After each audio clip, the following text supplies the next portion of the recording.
السلام علیکم۔ میرا جسم میری مرضی، یہ وہ الفاظ، نعرہ یا سلوگن ہیں جو سننے، سمجھنے اور ماننے میں بہت سہل اور آسان ہیں، مگر اصل کے برعکس یہ ایک پورے معاشرتی نظام بلکہ اللہ تعالیٰ کے بنائے ہوئے نظام زندگی کو کھلا چیلنج ہیں۔ آج ہم اس بات کا جائزہ لیں گے کیسے ان چار الفاظ کے ذریعے ایک چھوٹے کنبے کو اور دوسری طرف پورے معاشرتی نظام کو زمین بوس کرنے کی کوشش کی جا رہی ہے۔ ایک عام فرد یا انسان تو اس نعرے کو کہیں نہ کہیں پرنٹ میڈیا یا الیکٹرانک میڈیا پر دیکھتا ہے اور اسے روزمرہ معمولات کی طرح نظر انداز کر دیتا ہے، مگر اسے اس بات کا احساس یا ادراک بالکل بھی نہیں ہے کہ اس نعرے یا سلوگن کے اثرات جلد یا بدیر اس کی دہلیز پر نمودار ہونا شروع ہو جائیں گے۔ یہ نعرہ مغربی معاشرے کو پوری طرح ٹیشو پیپر میں تبدیل کر چکا ہے۔ تمام رشتے ناطے ایک ٹیشو کی طرح ہیں، استعمال کیا، تبدیل کیا، ہر کوئی اسی فارمولے کے تحت آزاد ہے۔ جب چاہا، جہاں چاہا کسی رشتہ دار یا ہم سفر کو چھوڑا اور کسی نئے ہم سفر کی تلاش میں زندگی کی کسی اور راہ گزر پر چل دیا۔ پورا مغربی معاشرہ اس ٹوٹ پھوٹ کا شکار ہے۔ چند مغربی ذہین فتین ماہر شیطانی دانشوروں نے اس غلاظت کے ڈھیر کو مشرق کی طرف دھکیلنے کا فیصلہ کیا اور اس کو بڑی خوبصورتی سے عورت مارچ کے ذریعے اور عورت کے حقوق کے لیبل کے ساتھ مشرقی معاشرے میں متعارف کروایا جا رہا ہے۔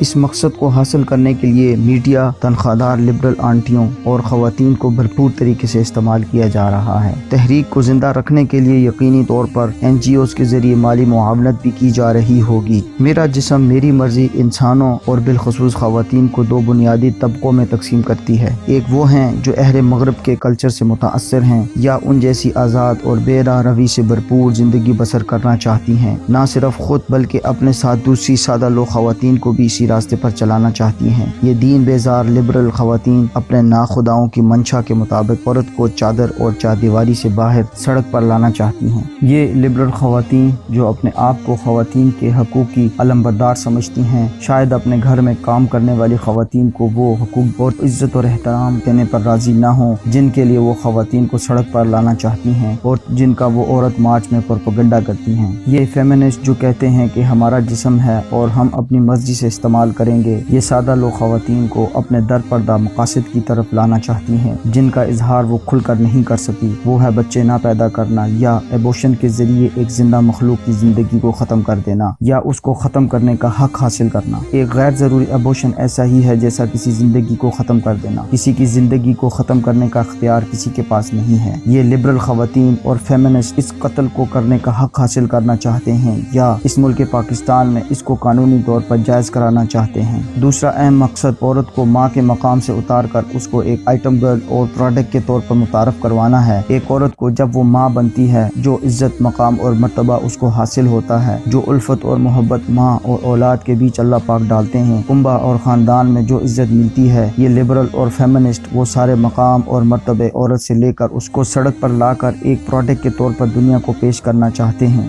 حقوق اور کیریئر کے نام پر عورتوں کو مردوں کے مد مقابل لا کر کھڑا کرنا چاہتے ہیں اور ہم جنس پرستی اور شادیوں کو متعارف کروانا چاہتے ہیں۔ ہم جنس پرست مرد اور خواتین کو آگے رول ماڈل کے طور پر لانا چاہتے ہیں، پھر ان کے حقوق پر واویلا کرنا اور قانون بنا کر انہیں قانونی تحفظ فراہم کرنا چاہتے ہیں۔ جبکہ دوسرا طبقہ وہ ہے جو اللہ کے بنائے ہوئے نظام کے مطابق ہی چلنا یا رہنا چاہتا ہے، وہ اللہ کے بنائے ہوئے نظام میں خلل پیدا کرنے کے حق میں نہیں ہے۔ اسلام ہی وہ واحد مذہب ہے جس نے خواتین کو فرش سے اٹھا کر عرش پر بٹھا دیا، ایک عورت کو ماں کے مقام پر لے آیا، اولاد کو اس کی خدمت کا پابند بنا دیا، ایک عورت کو ماں کے روپ میں پورے معاشرے کی اور انسانیت کی افزائش کے ساتھ ساتھ اس کی تربیت کی ذمہ داری بھی سونپی۔ اسلام نے شوہر کے ذریعے عورت کی تمام ضروریات کو گھر کی دہلیز کے اندر پہنچانے کا پابند بنایا۔ عورت کو ماں کے روپ میں بچوں کی پرورش سے لے کر انہیں اچھا انسان بنانے اور پورے معاشرے کو سدھارنے کی ذمہ داری دی۔ عورت کو وراثت میں حق دیا، عورت کو معاشرے میں مقام اور مرتبہ عطا کیا۔ مشرقی معاشرہ آج بھی انہی اسلامی اصولوں کی وجہ سے ایک مضبوط معاشرتی نظام پر کھڑا ہے۔ آج بھی اسلامی ممالک میں اولڈ ہاؤسز کا کوئی خاص کنسپٹ نہیں ہے۔ اولاد آج بھی اپنے والدین کی خدمت کی غرض سے اپنے کیریئر کو داؤ پر لگا دیتے ہیں۔ یہی وہ صلہ